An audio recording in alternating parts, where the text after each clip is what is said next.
I'm really nervous. I'm really, really, really nervous. Can I do what I've laid out for myself to do? Can I be open to receive the unexpected and to go with it? Am I ready? No, I'm not ready.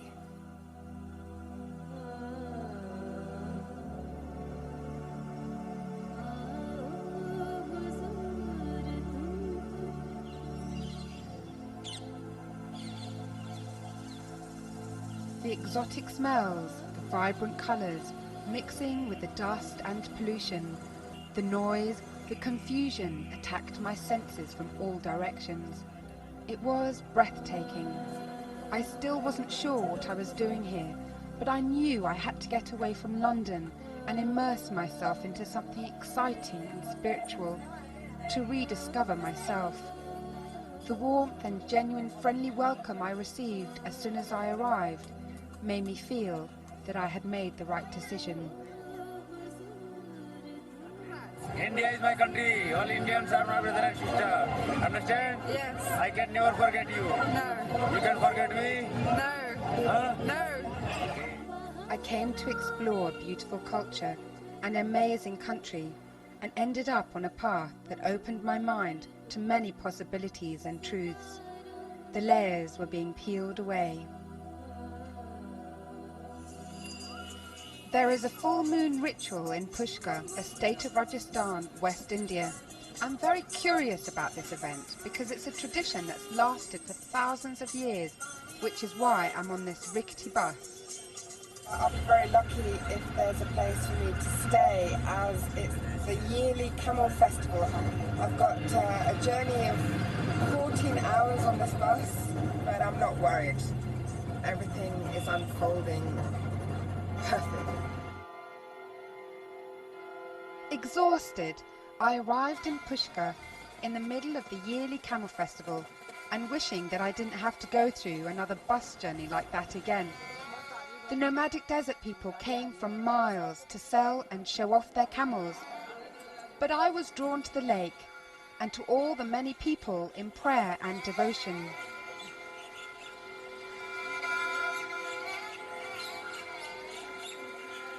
My hairs are wet after bathing. It's very auspicious because it's a full moon today and it's all about salvation. If you bathe on the full moon, you're instantly saved. The ritual at the lake was an intense experience. It made me unite with an ancient way of life, and I wanted to know more about this, which is why I decided to go to Rishikesh and explore the meaning of yoga. There are more yoga ashrams here than anywhere else in India, and together with many thousands of tourists, I came to find out some of their methods. Look at that. Heavy dancing, and the rope is allowing her to roll head in hip, stretch from the rope. That way, lift more and more. And what dancing? Can you make out here? No grip. So what I did now? Lengthen. Now what I put more spine. Yoga has a myth that its practice is easy and relaxed, but I thought this looked like torture. What is yoga? Yoga means union with the body, mind and spirit. I was told that the path of yoga is toward freedom, the liberation from all human conditioning. So how does yoga make a difference, I wondered. Lord Shiva is the god that embodies the union of yoga. To experience the full power of Shiva, it was suggested that I visit Varanasi, the sacred city belonging to him. It was my first experience of sadhus, holy men and women who have left the world of possessions to meditate and practice yoga so they can get close to God, and in their case, Lord Shiva.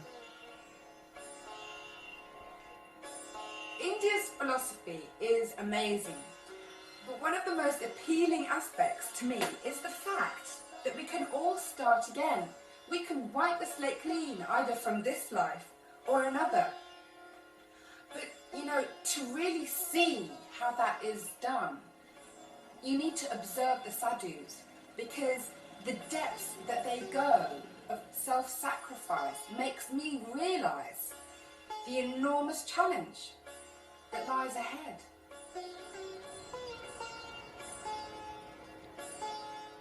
I've finally made it to India's holiest city, where 3 rivers meet and thousands come to die. One of the oldest cities in the world. It actually dates back 5,000 years and is steeped in the myths and legends as the place where Lord Shiva and his wife Parvati stood when time started. It has always been a city honouring Lord Shiva, and as the ruler of yoga, death and liberation, it is where people come to die and be cremated. It is believed that burning the bodies helps to purify and absolve karma and break the cycle of rebirth. Varanasi is like a highway, an express route to God. The bodies that aren't burnt are people that are believed to be in a pure state of mind, such as sadhus, children and pregnant women. But I was profoundly affected by the polluted river with its raw sewage and putrefying animal and human remains. I don't know how I feel, but it's really affecting me. This is every single day. 400 bodies, you know. To live with that image, you know. This kind of idea of recycling, regeneration, life, death, life. It's so incredible. But being here and just like seeing everything like this, it's really, really a lot, you know.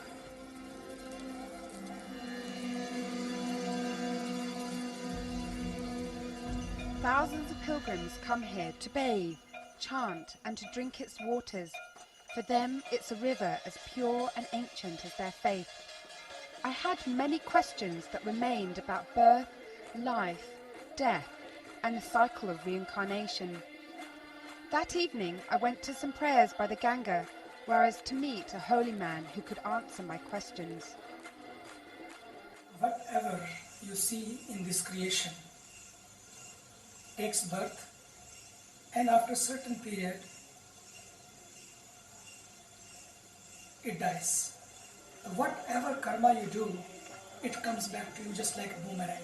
The moment you become selfless, this karma doesn't bind you. And because of the karma, the birth is there. All are connected there. That's why East believes in that, because East has proven this through their meditation, through their research. They have not spent billions of dollars, but they have spent billions of hours of meditation, chanting the mantras, having the power of the mantras, and through those powers, they reveal that to their public, to their people. Yes, be careful. Whatever you do, it comes back to you, because you have to pay for it. For every action you perform, you have to pay for it. If this birth, and if not in this birth, in next birth. It occurred to me that the concept of karma is connected to the need to purify, and letting go is part of that purification. I was intent in pursuing India's traditions and beliefs, even if it meant that I was to face lonely moments without friends or family.